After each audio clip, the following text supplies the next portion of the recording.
Throughout most of human history, people could only take aim at an enemy they could see. But in 1914, that had changed, thanks to powerful artillery that could fire well beyond the line of sight. But artillery was not lethal on its own. It needed to be directed accurately towards its targets. At the breakout of the war, maps were not yet accurate enough to do this, as they weren't being produced at the right scales. Instead, other options were used, like spotters, who would set up vantage points on hills or other elevated terrain and send messages back to the gunners about where their shots were landing. A slightly more sophisticated method was air artillery coordination. The main use of airplanes during the early stages of World War I was to help artillery hit its targets.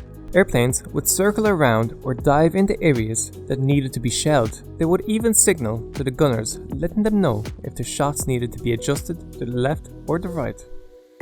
In time, however, this system proved itself not to be accurate enough, especially when trying to inflict damage onto trench systems that were much better prepared to withstand shelling. There had to be a better way, and that way was the skill of cartography, and literally millions of new maps. As the warring sides realized that their maps were completely inadequate for practical battlefield purposes, a new race of map-making began. At the dawn of the war in 1914, the British Expeditionary Force was sent to France with just one officer and one clerk responsible for mapping. By 1918, the surveying component of the BEF was composed of more than 5,000 men and had produced 35 million map sheets. This massive allocation of resources points to a realization of the importance of cartography in the ongoing war, and also to the severe inadequacy of the maps available to the competing powers. For example, when the British and the French were attempting to attack German colonies in Africa, sometimes they would have found out the location of the German forces through radio interception, but they would not have known where that location was, as was the case with the interception of the German cruiser Königsberg. Apparently it was somewhere in Saleo, but Saleo was not marked on any of the naval charts belonging to the French or the British. As a result, it took some 11 days to identify and find the ship. So along with the lack of adequate mapping of regions outside of Europe, there was also a major issue of correctly interpreting existing maps. A crucial issue faced by German forces as they attempted the invasion of Belgium and France in early 1914 was that the maps did not convey the fact that train rail gauges in those countries were different from their own. While France was able to quickly send its troops to defend different parts of its country, the Germans had to face the daunting task of modifying the rail system. On the other hand, a mistake made by the French was to concentrate their military mapping around the border with Germany, covering only the major fortifications. They soon discovered that the fighting was not happening anywhere near there, and that the conflict was going to be significantly more mobile. And it was, at least in the early stages, before trenches took over during the First Battle of Aisne. There, for the first time in history, trench warfare developed as both sides gave up directly attacking each other. What started as a couple of shallow pits dug to protect against artillery became a continuous trench system of more than 640 kilometers, stretching from the Belgian Channel town of Newport all the way to the northern border of Switzerland. Before this, trench maps had not yet been invented, and the British Army did not possess the logistical and technical knowledge that making trench maps required. They needed to be created at a far larger scale, especially when coordinating between troops and artillery. And so, the cartographers were sent to work, and printing presses back at home started printing uncountable numbers of sheets, designed specifically for the purpose of the Great War. As officers would have known the position of their own troops, British trench maps showed the German trench system in detail, but only the British front line and not their own trenches, to prevent this information from falling into the wrong hands. The majority of trench maps were on a scale of 1 to 10,000 or 1 to 20,000. These maps could show details of the enemy front line, although trench maps also frequently appeared on the scale of 1 to 5,000. These were generally custom prepared for assaults. But these new maps couldn't just be ordered straight away. Innovation in photogrammetry and cartography techniques had to happen before all these maps could be printed. In order to increase accuracy, balloon-mounted cameras and later cameras mounted on airplanes provided breakthroughs that allowed for far more detailed and granular information. Airplanes would be taking photos on a daily basis, and then a whole crew of analysts would pore over the photos looking for the smallest changes in the landscapes. Sometimes pilots would fly over the mapmaker positions and drop the latest film from the plane in a canister along with the notes of the crew's observations. With these innovations, cartography literally became a part of the arsenal used on the field of battle, permitting artillery to aim its shots without making ranging shots, and without the need for spotters or airplanes. Artillery barrages could now be started suddenly and accurately, providing an element of surprise, all the while coordinating masses of troops. At home, far behind the front lines, maps became a common tool for mobilizing the population, spreading fear and encouraging the popular support of the war through various propaganda maps.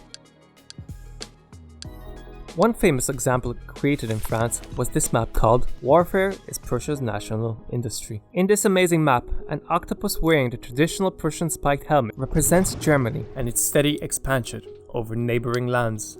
On the right, 3 German soldiers are shown, each exponentially increasing in size over time. Another large map published in London demonstrates Germany's aggressive intentions. Lands colored in blood red are showing the claims that Germany is accused of seeking to acquire for itself. This Russian map, created in 1915, shows Russia's monarch, Tsar Nicholas, standing proud, looking down over Europe, which is depicted in great turmoil. Fate would have it that Nicholas was executed on the 17th of July 1918, along his whole family, by a Bolshevik firing squad. Another interesting and rather typical Russian map created depicting Germany is an evil dragon, a dark image likely to stir a will to fight for your life in almost anyone. The production of maps took on a whole new scale at the advent of the Second World War. The British Ordnance Survey produced some 300 million maps for the Allied war effort, while the American Army Map Service some 500 million, mostly for air and sea operations. Ultimately, war became three-dimensional. The need to coordinate air and sea, land and sea, resulted in much increase in complexity. This was especially true for bombing and tactical ground support from the air. Long-range bombing, such as that done by Americans over Japan, required particular precision as the limits into the flying ranges of the airplanes were being tested. Maps were able to keep up with these demands with massive improvements to aerial photography, as new lenses were able to provide better magnification. And equally significant was the way that photo interpreters improved their abilities at making analysis of their photos. Long-range reconnaissance missions became mandatory in the planning stages of the major assaults. German forces carried out high-altitude reconnaissance missions over Soviet territories before their assault. Same was done by the US forces prior to their landings in the poorly mapped Pacific Islands. Absolute precision became essential, and cartography was able to provide this precision. And similar to the First World War, maps were hugely important at home. In New York, a map publishing company called Rand McNally announced that it had sold more maps within 24 hours after the start of the war in 1944 than it had in all the years since 1918. And as before, maps became a tool, or a weapon if you will, in an attempt to mobilize the population and encourage them to participate in the war efforts. Take this map called We Fight a Global War, published in 1944. The mapmaker centered on the continental United States, red arrows emanating from both coasts to show where war materials were being shipped to. Throughout the map, US Navy ships and planes are shown conducting operations against enemy forces to keep supplies flowing. Of the military supplies sent by the US, the United Kingdom received 42.5%, and the Soviet Union received 27.6%. The total supply lines as they are depicted are 56,000 miles, twice the circumference of the globe.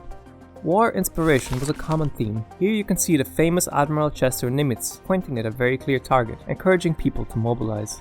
And here's a fascinating map made on November 7, 1937 by the Los Angeles Examiner. The map predicted how Imperial Japan would attack the US.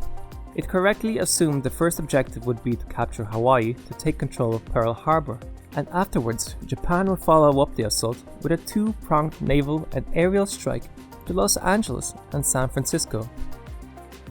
Some maps enabled the use of weapons in ways that had never been seen before, and allowed war to become far more deadly than it had already been, by providing accuracy and ability to coordinate in ways that had not been seen before.